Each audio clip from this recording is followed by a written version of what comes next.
What's up, new players? Grinch here. Welcome back to part 2 of my new player series. This video, we're going to be talking about buildings. Before we get started with this video, I want to point out that you may think that I'm skipping information. I promise you, I'm not. There will be more detailed videos in the future. This video is just to go over the basics of buildings, what they do, how they work. I also want to point out that I do have the bridge selected. This is the building we're going to start with, but there is a secret bridge level 23. Your bridge does not actually change level when you upgrade it, hence why we refer to it in the community as Bridge 23. So when it comes to the bridge is the most important building in the game. The reason for that is no other building can go over the bridge level. So if your bridge is level 10, no other building can be above that. Let's go to information. So the basics of the bridge is going to allow you to have more move points. Move points are how you get around the map. The higher your bridge level, the more move points you have. We go to more info. This is going to give you a list of everything that your bridge gets as it levels up. So as you can see at level 1 you get 106, level 2 is 112. As you level up, you also unlock more buildings. You do not start with them all unlocked at the start. From level 2, you can unlock the cargo hold and comm tower. Level 3, the forge ship. It also increases your resource sell limit. The resource sell limit is in regards to the market, how many resources you can send at one time. We've also got arc hulls. So arc hulls are a way to augment your commanders and troops. So if we scroll down a little bit, we've got the Ares. This is a pretty basic one. It increases your hospital capacity by 200, soldier carry capacity, attack accuracy, and crit. There's many arc hulls. Each arc hull can be upgraded to level 20. You've got a pin, and if we go to arc coding is where you're going to put your arc skin. Currently, there's no arc skins for sale, so unfortunately I can't show that to you. But if we back out, we can go to the market, interstellar auction. These are past skins that people have bought that they are currently trying to sell. If you want to buy one, you can go here, or you can wait for a new one to be sold by 7 pirates. Go back to the bridge. Another thing I want to point out about buildings before we move on is that your buildings up to level 21, you can pretty much upgrade them in any order you want. There are some buildings that have prerequisites. So for the bridge, you have to upgrade your gas station, forge ship, and armored hull before you can upgrade your bridge to the next level. Another prerequisite is research. If your research building is, let's say, level 10, you have to upgrade your power station before you can upgrade your research. The only other major interaction is once you reach 21, you do have to do all of the buildings in order. Just so you're aware, so you're not rushing to bridge 21 as a new player and then realize you have to upgrade, for example, your comm tower, because that's still at level 5, just as an example. Jump over to the armored hull and info. If we click on more info, as you can see, this affects incoming attacks to your arc as well as scouting. So at level 1, you get no warning. At level 20, you get to show details of the commander. Feel free to pause if you need to, or you can look at this in-game. We've also got the garrison. So what the garrison allows you to do is you can select the defense. So let's say I select IRA, auto, next, garrison. If anybody attacks my arc while I'm unshielded, this is the commander and setup that will be defended. You can turn on auto garrison or auto refill if you would like. I personally don't recommend it. And you've also got your arc's total durability. So the higher the level, the more durability you have. If you have not been completely diminished to 0, you can repair your arc and it'll go automatically up to full. When you're attacked on planet and you are active in game, if you reach 0, you will automatically be ported to a random location. If you are not online and your Ark gets attacked and you reach 0, you will be ported off of the server. Nobody can attack you again. So we got the warp gate. The information is the higher the warp gate goes, the more commander slots you have active. 5 is the max. This also increases your level cap of your commander. The max is 60. The warp gate is also where you're going to release new commanders. So if we select release, you've got release 1 and release 10. Don't ever do release 1. You will get a free one every 24 hours on the server reset. You can convert these to awakened materials if you wish. You've also got release 10. I don't recommend you do it here. I recommend you wait for an event.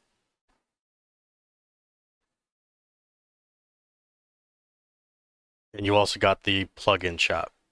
So this first part is going to be the plugin skills that you actually have access to. These are the ones that you have researched already. As you can see, I have sonar equipped, but these are locked. You go to shop, this is where you're actually going to unlock them. We got the forge ship. Forge ship has to do with gear. So as you increase the level, it unlocks blueprints for you to create.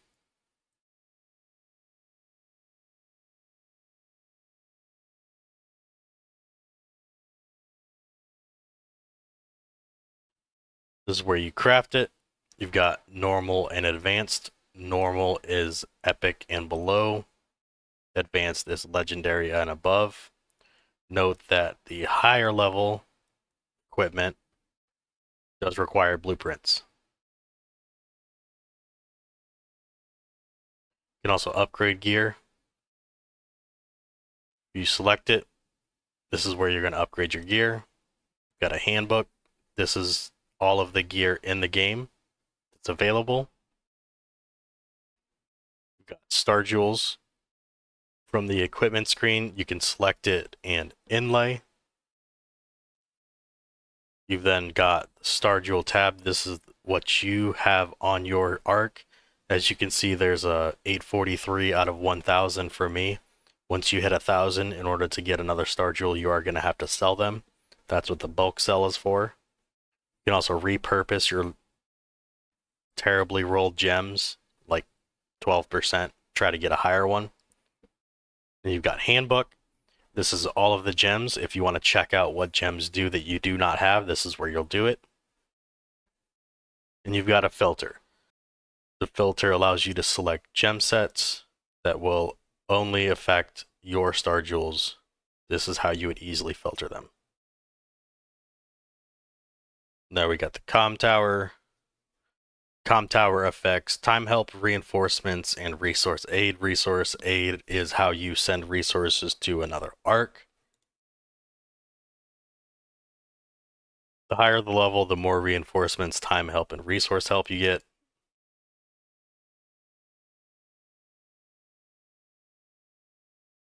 Comm tower also affects factions. So there's 3 factions in the game.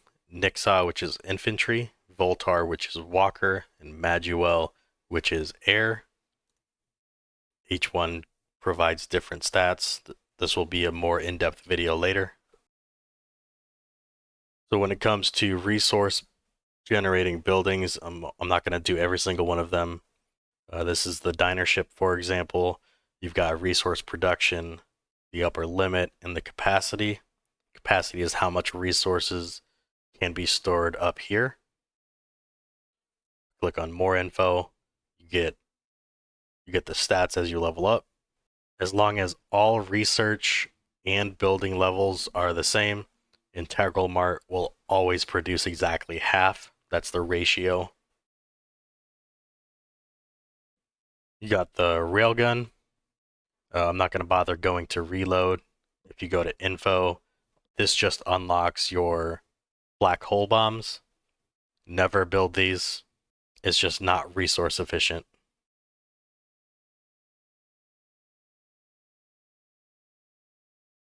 Now we've got the cargo hold. If I click on info, the basics of this building is resource protection. It does increase the more your cargo hold level goes up. At the end of the day, it's really not that many resources. That's not what you build this for. The primary thing everybody uses the cargo hold for is investments. So as you can see, these are all of my investments. You can cancel them at any time. If I cancel it, I get the basic investment back. For example, this one's 5,000. This one's 10,000. Each one has a day range. They also have varying profits. This will give you passive gold generation. I recommend you start these up, let them roll, and never cancel them. Always keep them going.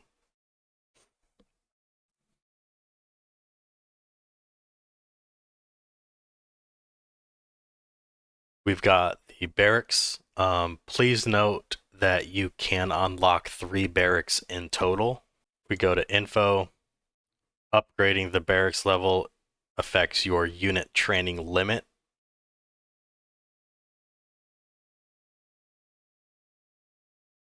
If we click on train, this is where you're going to actually train your troops. You've got infantry, walker, and airship. As you can see, you have a 1, 2, 3. The 1, 2, 3 is how many barracks you have unlocked.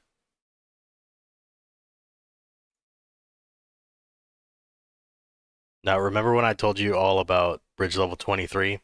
This is where the transformation comes into play. So if you click on transformation,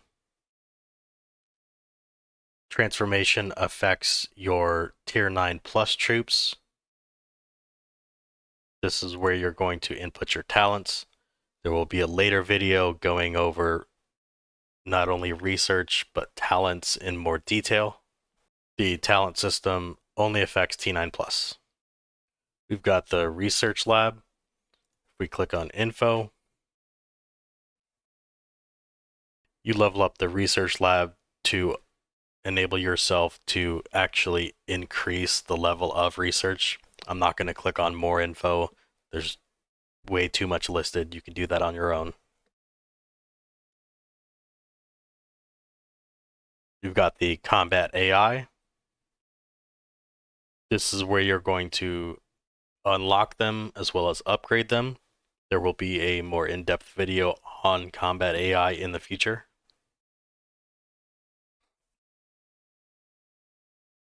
And you've got the actual research. So the next video is actually going to be on research. So I'm not going to go in depth, but you have battle and develop. This is pre-bridge 21. You've got advanced battle and advanced development. This is 21 plus. You've got talent. That is bridge 23. We've got our medical center. This one's pretty easy to explain. It's just how many troops your medical center can hold. As of right now, there is an event in place that increases this.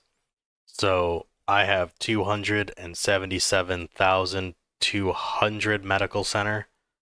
What that means is anything that dies during combat, if it does not exceed this limit, I can heal them back.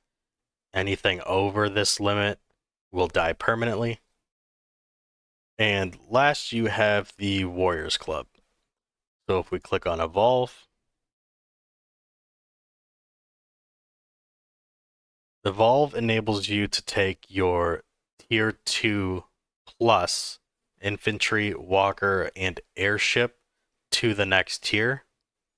As you can see, there is no tier 1 available. It's only tier 2 plus. By selecting tier 2, it will convert your T1. Note that this is, I really hate saying tier so many times, but it's an apt description. When you're using this, you have to go from T1 to T2. T2 to T3, T3 to T4, etc. Cannot skip a tier. But if you're not using something, you might as well evolve it. There will be a more in-depth video on how this works and its efficiency later. And you've got repurpose. So what repurpose is, you take your T2 plus, I'm going to select my air. This is where you convert it to your T9 plus. Unlike previously, you don't have to go in stages, you can just jump right to T9 plus. If I select my Death Angel, when you're upgrading these, you only have to do their tertiary stat. The main stats are food and parts. Tertiary for infantry is cash. Walker is electricity. Airship is gas. This will also take your advanced material. For T9, it is unlimited crystal. And that's the basics of the buildings. The next video, I'm going to be going more in depth on research. That will be part 3. I hope you'll come back. Until then, I'm the Grinch, and I'm out.